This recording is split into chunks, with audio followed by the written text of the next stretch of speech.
Llegamos de esta manera a la unidad tercera, en la cual nos referiremos a las barreras en la comunicación. No solamente nos relacionamos con otros a través de la razón, sino también a través de la afectividad. Esto es con respecto a la lectura de eficiencia en la relación y comunicación con los demás. Si entendemos por comunicación el acto por el cual un individuo establece con otro un contacto que le permite transmitir una información, en esa comunicación veremos que intervienen diversos elementos que van a facilitar o van a dificultar el proceso. En la comunicación juega un papel importante nuestras actitudes personales, ya que indican hasta qué punto estamos preparados para escuchar lo que los demás tienen que decir y la interpretación que hacemos de lo que oímos. Si aprendemos a comunicarnos correctamente, seremos capaces de expresar lo que queremos sin crear tensiones ni herir sentimientos. Tanto el emisor como el receptor deben estar desprovistos de todo sentimiento o pensamiento de negatividad para que el mensaje se mande o se reciba con toda la objetividad del caso. Ser escucha activo, es decir, concentrarnos en lo que el emisor está diciendo con su voz y con su cuerpo, debe ser un hábito de vida. Nos ayuda a mejorar las relaciones con los demás. Si estamos conversando con otra persona, pero no la escuchamos atentamente por pensar en lo que queremos decir, perdemos lo más importante de la comunicación, que es el intercambio de ideas. Debemos igualmente evitar mensajes contradictorios al comunicarnos. Esto provoca confusión, pues con frecuencia queda grabado el mensaje desagradable. Es importante centrarnos en un solo mensaje, es decir, evitar los dobles que provocan contradicción en el interlocutor. De esta manera, podemos evitar la deficiencia en la relación y comunicación con los demás. Veamos ahora las barreras semánticas, fisiológicas, psicológicas, físicas y administrativas. Entendiendo por barrera una valla que obstaculiza algo que se quiere decir.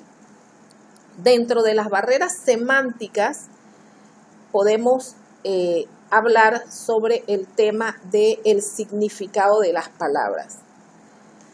Hay diferentes nacionalidades, así que cuando conversamos con personas que no son propias de nuestro país, de repente tienen otros significados a estas palabras y al no entenderlas el receptor debe hacer preguntas claras para evitar que ello se convierta en una barrera semántica. ¿Qué ocurre cuando el emisor emplea determinadas palabras con el fin de enviar un mensaje, pero el receptor las interpreta de manera distinta o no las entiende, lo cual influye en la deformación o en la deficiencia del mensaje? Por ejemplo, fíjense que nosotros utilizamos palabras como ponte las pilas.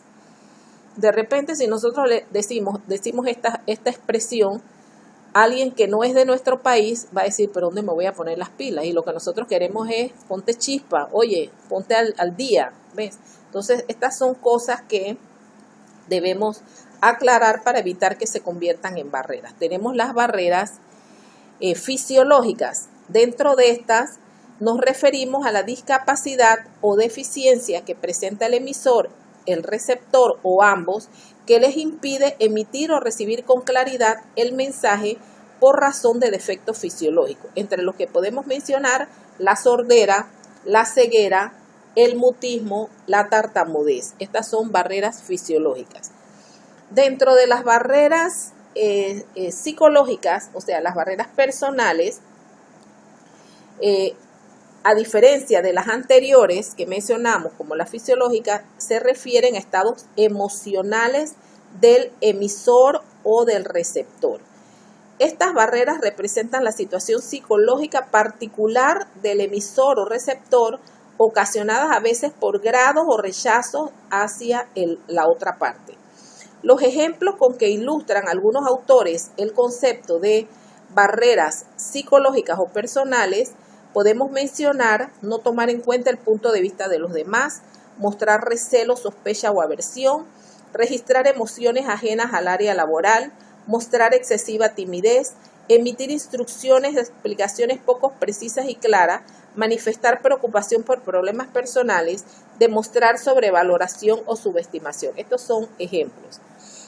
Dentro de las barreras administrativas, podemos primero conceptuarlas como las que se originan en estructuras organizacionales inadecuadas porque hay una mala planeación o diferentes y hay una deficiente operación de los canales.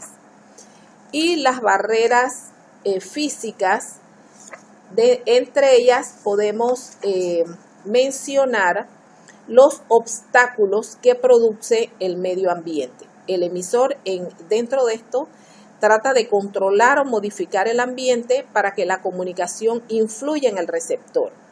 Pero la barrera se presenta cuando los medios utilizados para transportar el mensaje no permiten que llegue nítidamente al receptor y provoca incomunicación. Como ejemplo, podemos mencionar la falta o la deficiencia en los medios que se utiliza para transmitir el mensaje a través de teléfono, de micrófono, de grabadora, el uso del celular, que puede construir una barrera física. Veamos entonces inmediatamente los factores que afectan la comunicación efectiva y eficaz. Entre los factores o elementos que integran una óptima y efectiva comunicación están el ser claro y preciso al hablar, el escuchar con atención, el mantener un contacto visual con el receptor, el ser empático, no distraerse, no suponer que la otra persona sabe o entiende lo que se dice, hacer preguntas, mostrar entusiasmo al hablar, apoyarse en las técnicas de programación neurolingüística. Todas estas cosas nos va a permitir en un momento dado superar las barreras de las cuales nosotros hablábamos anteriormente. No podemos olvidar la empatía. Debemos poner de nuestra parte, no imponer nuestro criterio, percepción, punto de vista, tratar de entender a la otra persona. No todos tenemos el mismo punto de vista. Tratar entonces de entender el punto de vista del otro. Aprender a superar nuestras propias barreras verbales y no verbales. Superar las diferencias semánticas y esforzarnos en superar el propio estado emocional. Esto son factores que van a afectar, si no lo hacemos, si no tratamos de mejorar una comunicación eficaz. Y por último, vemos el tema del silencio y las pausas en la comunicación. Algunas veces se dice que no nos comunicamos. Yo no me puedo comunicar con determinada persona. Eso es un axioma en la comunicación. No es cierto. Todas las veces, constantemente nos comunicamos, inclusive hasta cuando hay silencio. El silencio es un elemento de comunicación en sí mismo, cuyo valor puede llegar a equipararse al de la palabra.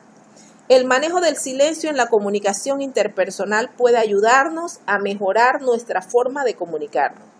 Los estudiosos de este tema coinciden en establecer que es, después de la palabra, el segundo poder del mundo.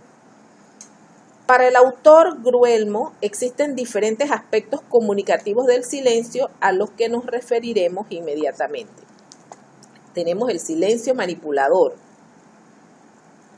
Tenemos entre las clases, la censura, la agenda setting, también denominada teoría del establecimiento periodístico de temas, en donde los medios de comunicación establecen cuáles son los temas informativos que merecen ser tratados y dados a conocer a la sociedad y cuáles no. Este es un silencio manipulador.